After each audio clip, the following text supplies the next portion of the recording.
Hello, my wonderful learners. Welcome back to English Unlocked, the podcast. I'm Teacher Emma.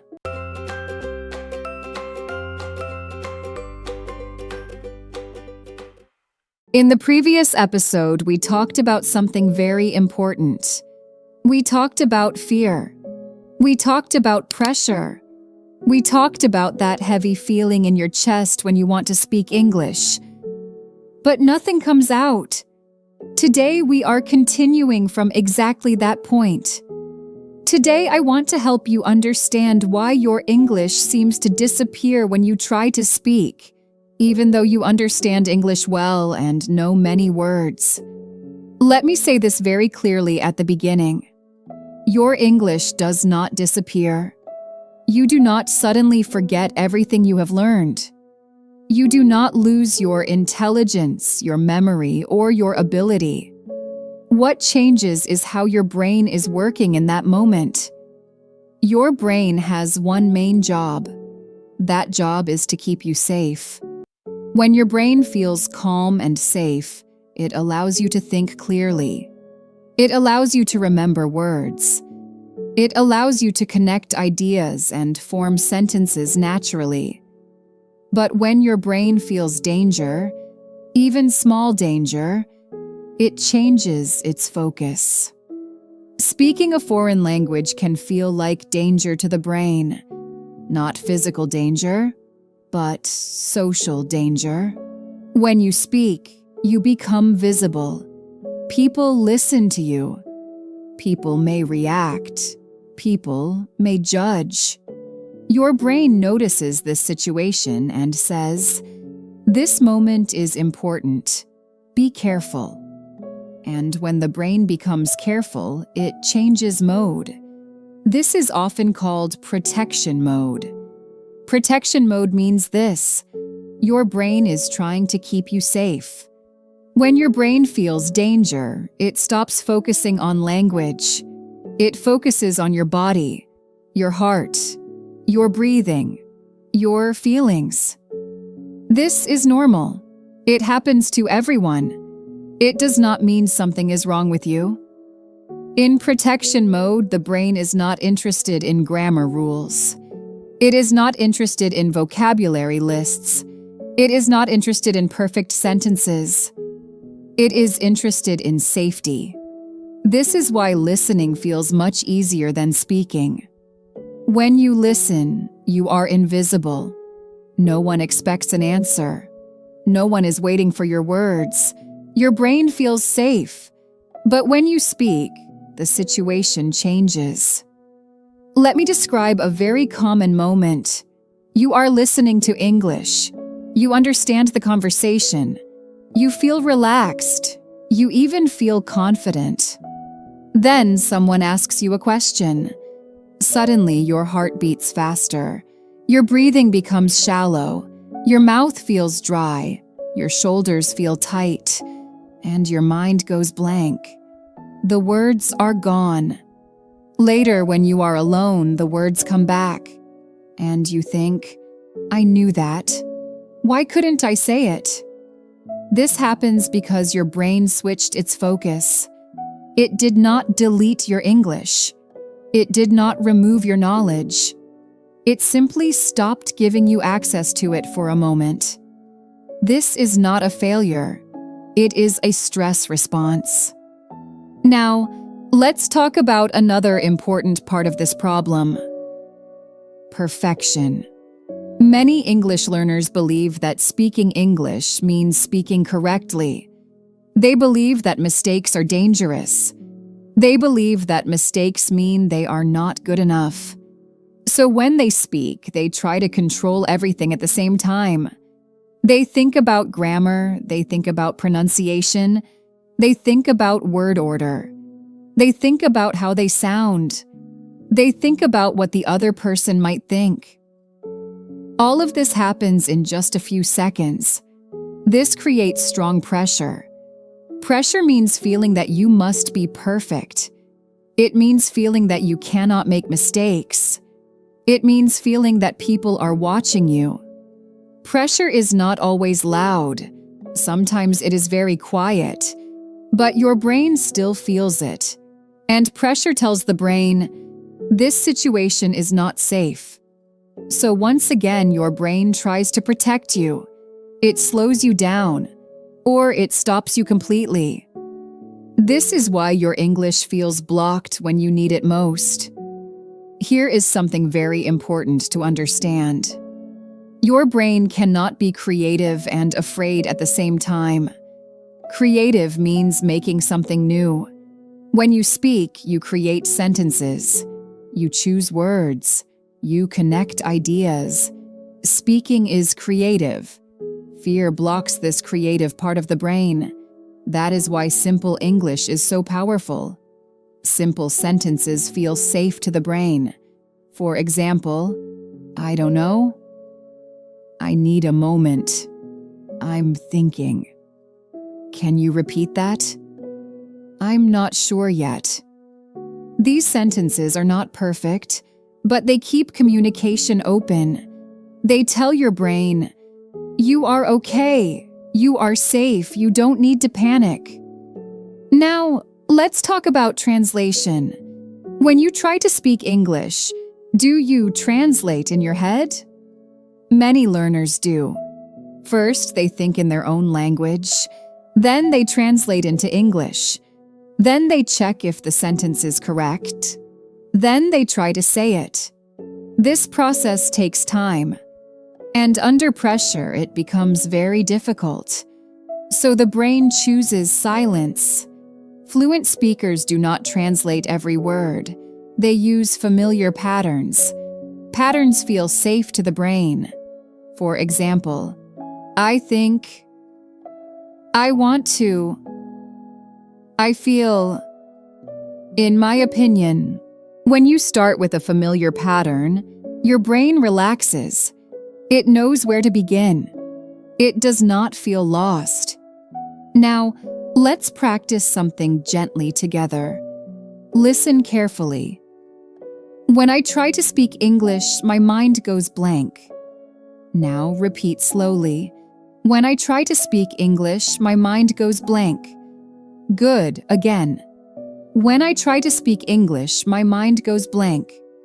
Very good. Notice something important. You just spoke English. You did not freeze. Nothing bad happened. You are still safe. Your brain is learning something new. It is learning that speaking English does not always mean danger. It is learning that you can speak and stay calm at the same time. This is how confidence begins. Not with long sentences, not with perfect grammar, but with safe speaking moments again and again. And this is exactly where we are right now. Now let's continue calmly. In the first part, we talked about why your English feels blocked when you try to speak. We talked about your brain. We talked about protection mode. We talked about pressure and fear. Now, I want to help you with the most important question. What can you do when your mind goes blank? Not a big plan, not a strict rule, just simple, gentle steps that help your brain feel safe again. Let me say this first. You do not need to fight your brain. You do not need to force yourself to speak faster. You do not need to push through fear. You need to change the conditions.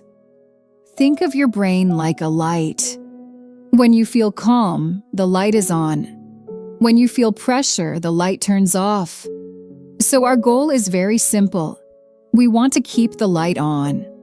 The first way to do this is slowing down. Fast speaking creates stress. Slow speaking creates safety. When you slow down your speech, something important happens. Your breathing slows down. When your breathing slows down, your body relaxes. When your body relaxes, your brain opens. This is why slow English works so well. You do not need to speak like a native speaker. You need to speak like a calm speaker. Slow does not mean bad. Slow means safe. The second step is lowering expectations. Many learners believe they must speak in full, correct sentences. They believe they must sound smart. They believe they must sound fluent. This belief creates pressure. So instead, choose communication over perfection. For example, I go yesterday. I no understand. I need help. These sentences are not perfect, but they are clear. And clear English is better than silent English. Every time you choose to speak imperfectly, your brain learns something new. It learns that mistakes are not dangerous. It learns that speaking is allowed. It learns that you can stay safe and speak at the same time. The third step is practicing in safe ways. Not all practice is equal. Some practice creates pressure. Some practice creates confidence. We want confidence practice.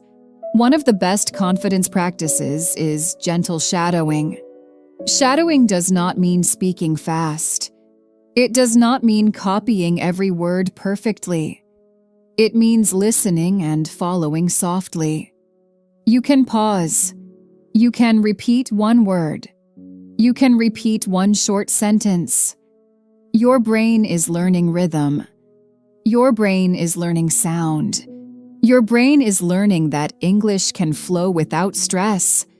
Another safe practice is speaking alone. This may sound simple, but it is very powerful. When you speak alone, your brain feels safe. No one is watching. No one is judging. You can speak to yourself. You can describe your day. You can say simple thoughts. For example, I am tired today. I am making tea. I am thinking about tomorrow. These small moments matter. They build familiarity. They build comfort. They build confidence quietly. Now, let's talk about something very important. Comparison. Many learners compare themselves to others. They listen to fluent speakers and feel small. They feel slow. They feel behind. But you are not seeing the full story. You do not see how long they studied. You do not see their mistakes. You do not see their fear. You only see the result. Your journey is different. Your brain is different. Your pace is different. And that is okay. Progress does not always feel big. Real progress is often quiet. Real progress is when you understand a little faster. When you repeat a sentence without panic. When you speak one short sentence and stay calm. These moments may feel small, but they matter. Your brain is changing in these moments. It is learning that English is not a threat. It is learning that your voice can exist in this language. Sometimes learners ask me, Emma, when will I be confident? And my answer is always gentle. Confidence is not a finish line. It is a habit. You build confidence every time you choose calm over pressure. Every time you choose slow over fast. Every time you choose kindness over judgment. There will be days when English feels easy, and there will be days when it feels heavy again. Those difficult days do not erase your progress. They are part of the process. On those days, do not push yourself. Do not tell yourself negative stories. Do not say, I am bad at English. Instead, say this quietly. I am learning. I am practicing. I am allowed to go slowly because you are. Now, before we finish, I want to slow down once more with you, not to teach, not to explain, just to remind you of something important. Speaking English is not about sounding like someone else. It is about expressing you. Your accent is okay. Your pace is okay. Your voice is okay. You do not need to become someone new. You are simply adding a new language to who you already are. And that is a beautiful thing. So please be patient with yourself. Be kind to yourself. You are not late. You are not behind. You are exactly where you need to be. Thank you for staying with me today. Thank you for listening. Thank you for trying. If you feel blocked again, come back. If you feel tired, come back. This space is here for you. I'm Teacher Emma, and this was English Unlocked. I'll see you in the next episode. Bye for now.